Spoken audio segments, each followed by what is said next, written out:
Hello friends, मैं नीता भास्कर आप सभी लोगों का अपने यूट्यूब चैनल पर स्वागत करती हूँ। संभव की सीमा जानने का केवल एक ही तरीका है, असंभव से भी आगे निकल जाना, ये कहा है स्वामी विवेकानंद जी ने। फ्रेंड्स, मैं हिस्ट्री और पॉलिटी दोनों की वीडियो लगातार डाल रही हूँ और आपसे आशा करती हूँ कि आप लोगों को वीडियो पसंद आता होगा। फ्रेंड्स, यदि वीडियो पसंद आता है तो उसे लाइक करें, कमेंट करें, शेयर करें और सब्सक्राइब जरूर करें, जिससे कि जब भी मैं नई वीडियो डालूं आप तक नोटिफिकेशन तुरंत पहुंच जाए। और वीडियो आपको कैसी लग रही है ये कमेंट के द्वारा जरूर बताएं। चलिए फ्रेंड्स, आज के अपने टॉपिक पे आ जाते हैं और मैंने आज टॉपिक लिया है संघीय व्यवस्था। तो आज हम संघीय व्यवस्था के बारे में पढ़ेंगे।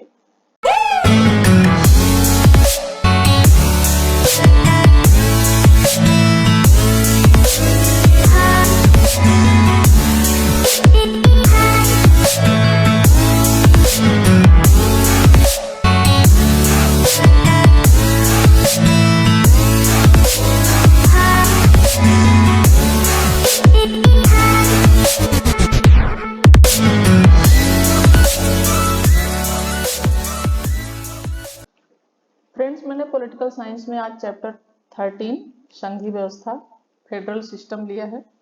राजनीति शास्त्रियों ने राष्ट्रीय सरकार इन क्षेत्रीय सरकार के संबंधों की प्रगति के आधार पर सरकार को दो भागों में एकल व संघीय में वर्गीकृत किया है। तो राजनीति शास्त्रियों ने सरकार को दो भागों में एकल भाग और संघीय दो भागों में क्या किया है, इसका वर्गीकरण किया है। ठीक है।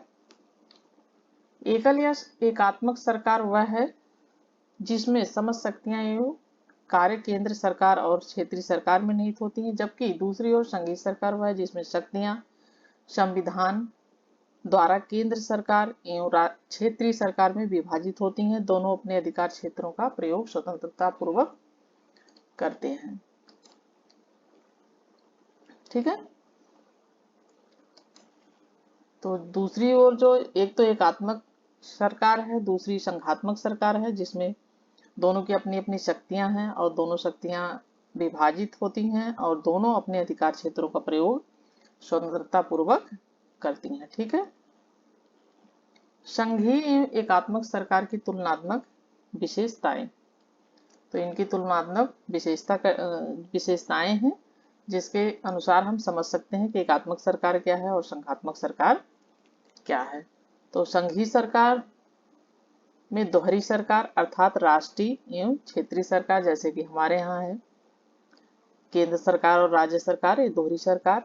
और एकात्मक सरकार वह सरकार है, एकल सरकार राष्ट्रीय सरकार होती जो क्षेत्रीय सरकार बना सकती है। दूसरा पॉइंट है इसमें लिखित संविधान होता है। संघात्मक जो सरकार होती है उसमें लिखित संविधान होता है, जबकि एकात्मक सरकार में लिखित हो सकता है, जैसे कि फ्रांस में भी है एकात्मक सरकार और वहां का संविधान लिखित है, लेकिन अलिखित भी हो सकता है, जैसे कि ब्रिटेन में है। ठीक। थर्ड पॉइंट है राष्ट्रीय एवं क्षेत्रीय सरकारों के मध्य शक्तियों का विभाजन। तो संघात्मक सरकार जो होती है, जैसे कि इंडिया में है राष्ट्रीय एवं क्षेत्रीय, तो केंद्र सरकार भी है राज्य सरकार भी है, तो दोनों के मध्य जो है शक्तियों का विभाजन होता है। राज्य सरकार अपनी शक्तियों का प्रयोग करती है और केंद्र सरकार अपनी शक्तियों का प्रयोग करती है, जबकि एकात्मक सरकार में शक्तियों का विभाजन नहीं होता है। सारी शक्तियां क्या होती हैं, वो केंद्र सरकार के हाथ में होती हैं। तो ये होता है एकात्मक सरकार में, केंद्र के सरकार में ही शक्तियां होती हैं। ठीक है। चौथा है फोर्थ पॉइंट, संविधान की सर्वोच्चता। संविधान संघात्मक सरकार में हमेशा सर्वोच्च होता है, संविधान की सर्वोच्चता होती है, जबकि एकात्मक सरकार में संविधान सर्वोच्च हो सकता है। जापान में सर्वोच्च है लेकिन नहीं भी हो सकता है, जैसा कि ब्रिटेन में है। ठीक है। फिफ्थ पॉइंट हमारा कठोर संविधान। संघात्मक सरकार जो होती है उसका संविधान कठोर होता है, जबकि एकात्मक सरकार जो होती है उसमें संविधान कठोर हो सकता है। फ्रांस में कठोर है या लचीला भी हो सकता है, जैसा कि ब्रिटेन में है। स्वतंत्र न्यायपालिका होती है, संघीय सरकार में स्वतंत्र न्यायपालिका होती है। और इसमें क्या है, एकात्मक सरकार में न्यायपालिका स्वतंत्र हो सकती है और नहीं भी स्वतंत्र हो सकती, दोनों चीजें होती हैं। वो संविधान के वहाँ के ऊपर है कि किस तरीके से लिखा गया है, या कुछ चीजें अलिखित भी लागू होती हैं, तो दोनों तरीके से है।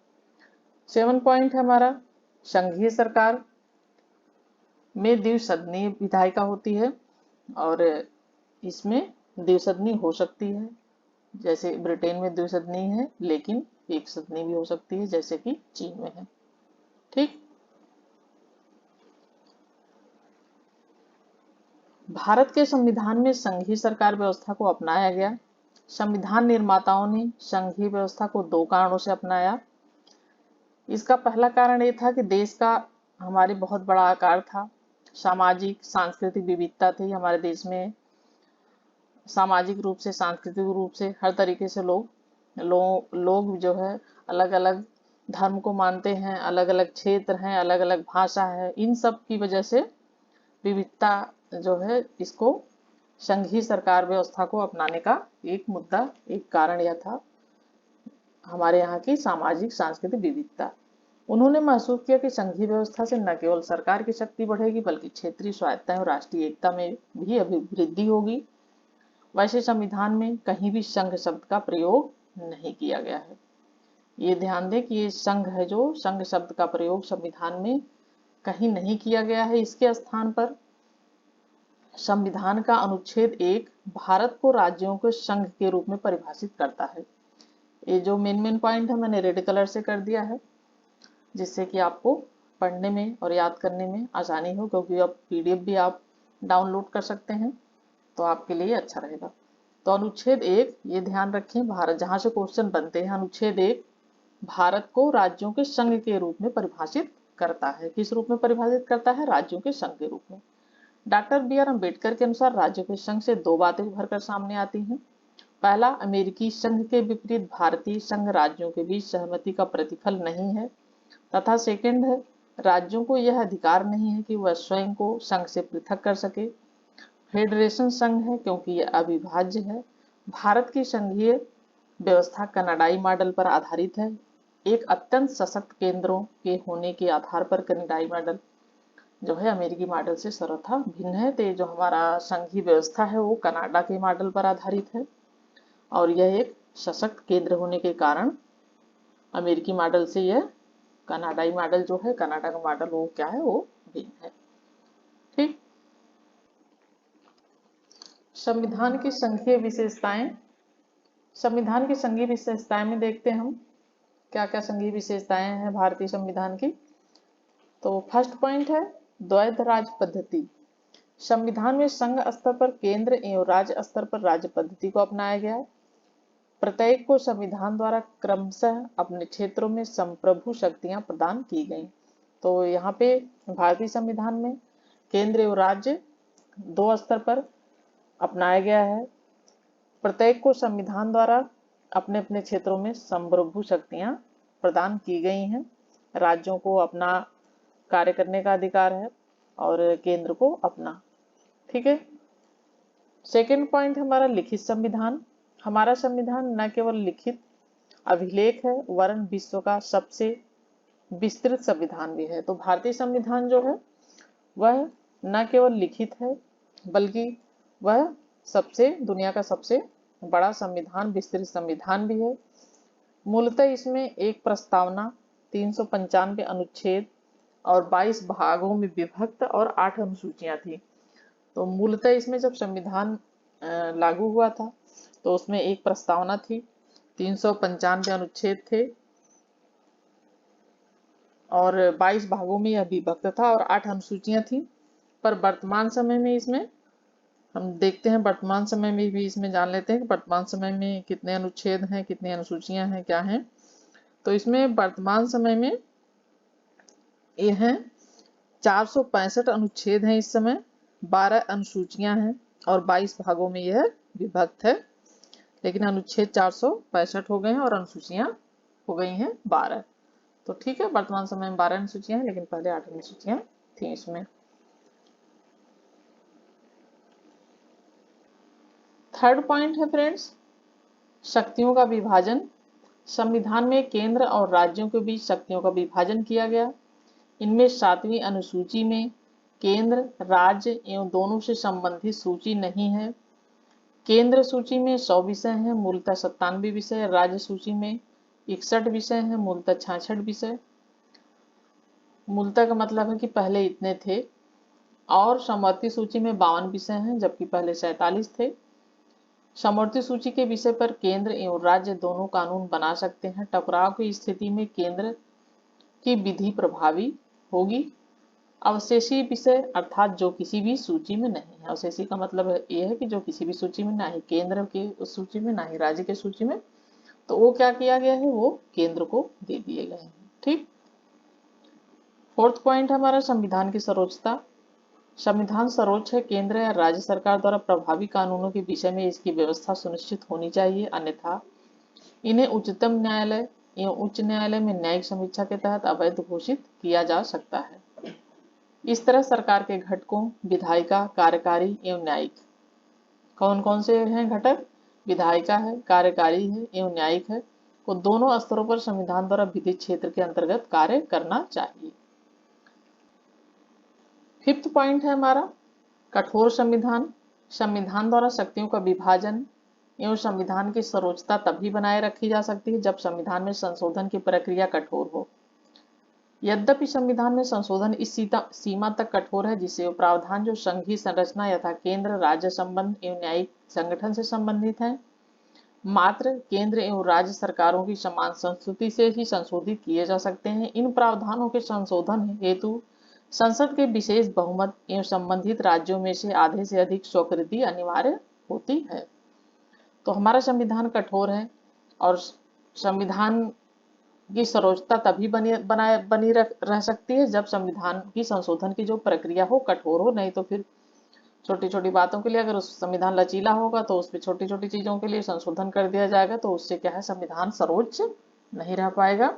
तो ये सर्वोच्चता की वो है कि कठोर हमारा संविधान है और इसीलिए हमारा संविधान की सर्वोच्चता बनी हुई है। ठीक है। स्वतंत्र न्यायपालिका। 6 पॉइंट हमारा संविधान ने 2 कारणों से उच्चतम न्यायालय के नेतृत्व में स्वतंत्र न्यायपालिका का गठन किया है। एक, अपनी न्यायिक समीक्षा के अधिकार का प्रयोग कर संविधान की सर्वोच्चता को स्थापित करना। दूसरा, केंद्र और राज्यों के बीच विवाद के निपटारे के लिए संविधान ने विभिन्न तरीकों से न्यायपालिका को स्वतंत्र बनाया है, जैसे न्यायाधीशों के कार्यकाल की सुरक्षा, निश्चित सेवा शर्तें आदि। तो हमारे यहाँ क्या है, स्वतंत्र न्यायपालिका है और उच्चतम न्यायालय के नेतृत्व में स्वतंत्र न्यायपालिका का गठन किया गया है। और जो राज्यों, केंद्र और राज्यों के बीच जो विवाद का निपटारा होता है वो संविधान के विभिन्न तरीकों से न्यायपालिका को स्वतंत्र बनाया गया है। ठीक। 7वां पॉइंट है हमारा द्विसदनीय संविधान। संविधान ने द्विसदनीय विधायिका की स्थापना की है। उच्च सदन राज्यसभा और निम्न सदन लोकसभा। संसद के 2 सदन हैं हमारे यहाँ।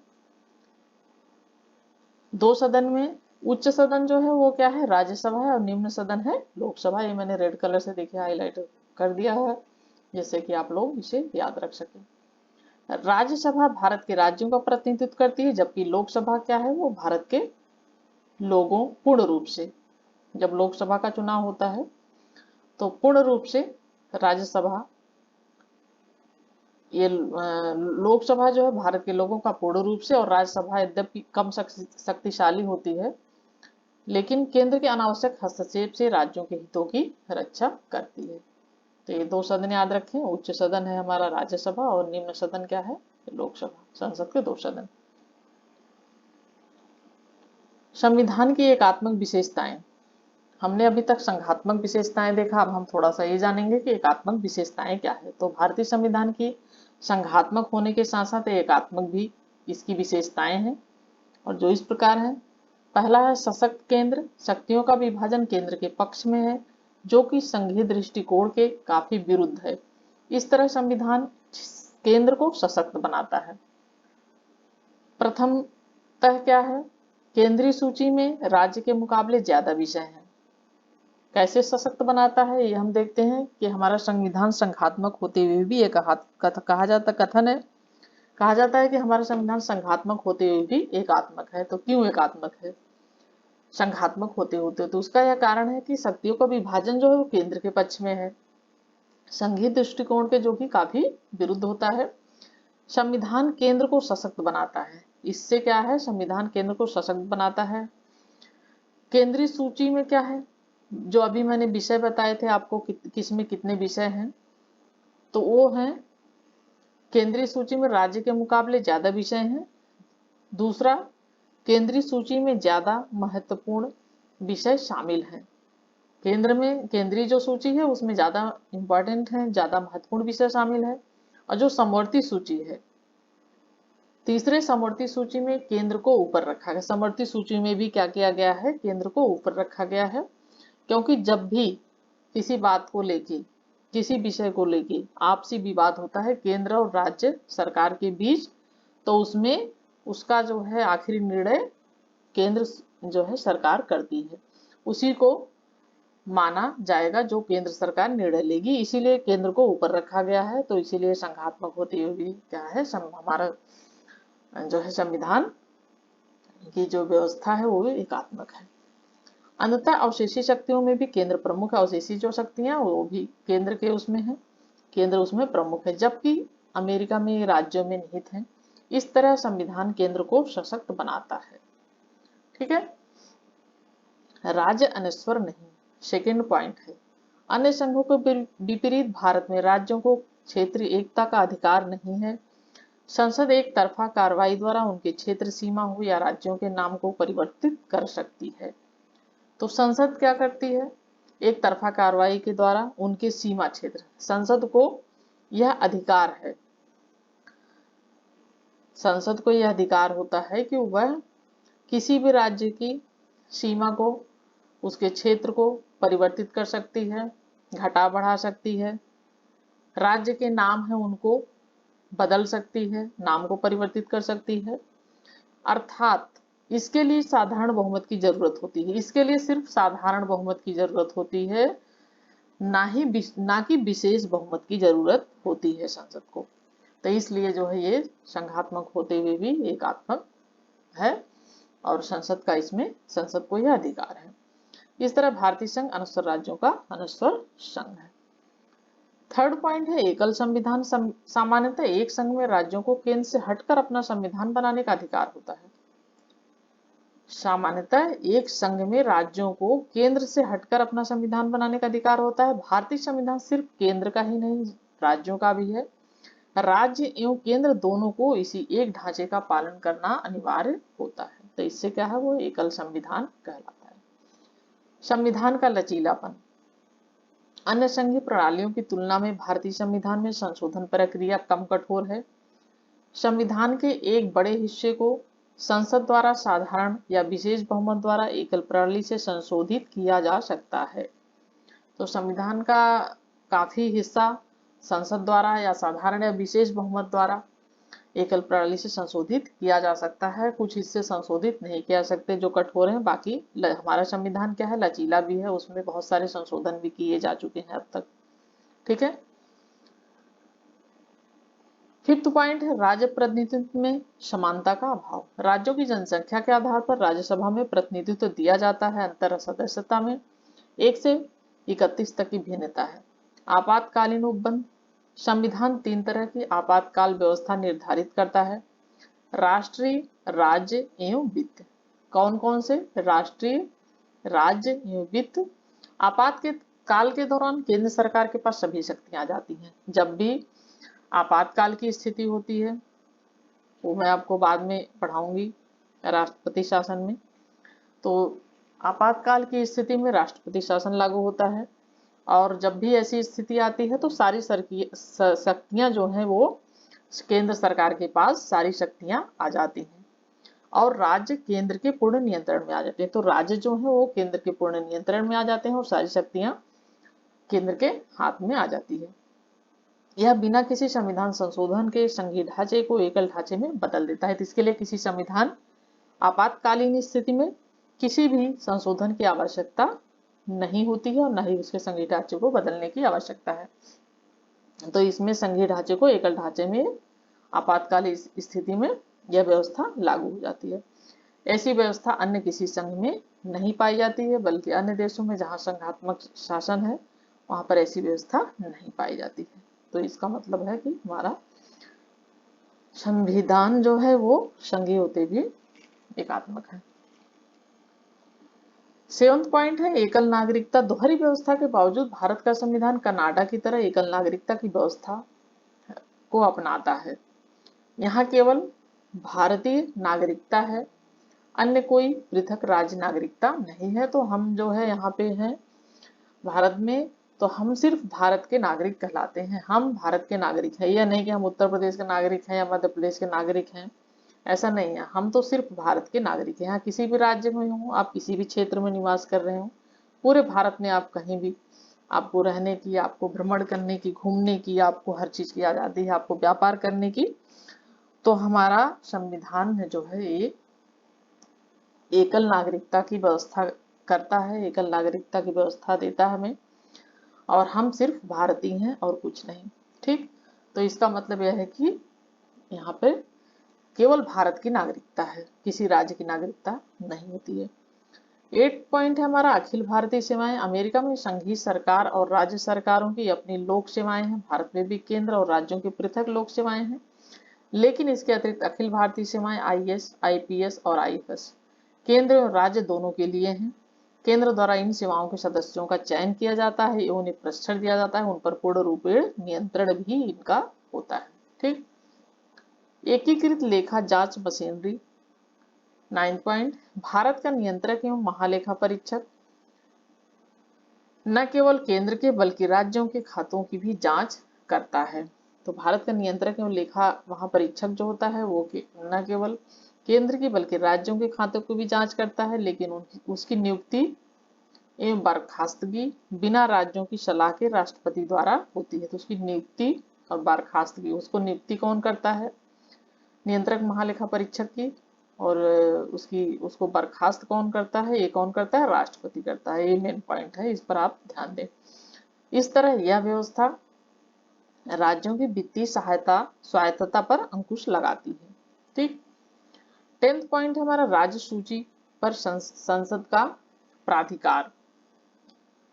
राज्य सूची पर संसद का प्राधिकार।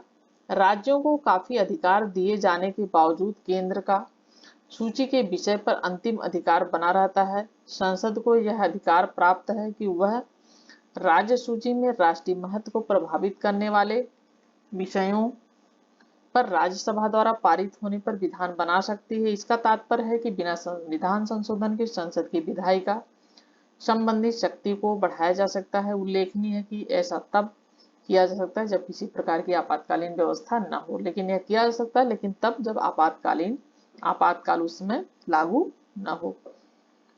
11th पॉइंट है राज्यपाल की नियुक्ति। राज्यपाल राज्य प्रमुख होता है जिसकी नियुक्ति राष्ट्रपति द्वारा की जाती है। ये भी मेन पॉइंट है कि राज्यपाल की नियुक्ति कौन करता है, या पूछा जाए आपसे कोई एग्जाम में, तो आप ये आंसर में आएगा राज्यपाल की नियुक्ति राष्ट्रपति करता है। तो राज्यपाल की नियुक्ति जो होती है राष्ट्रपति के द्वारा होती है, वह केंद्र के एजेंट के रूप में कार्य करता है।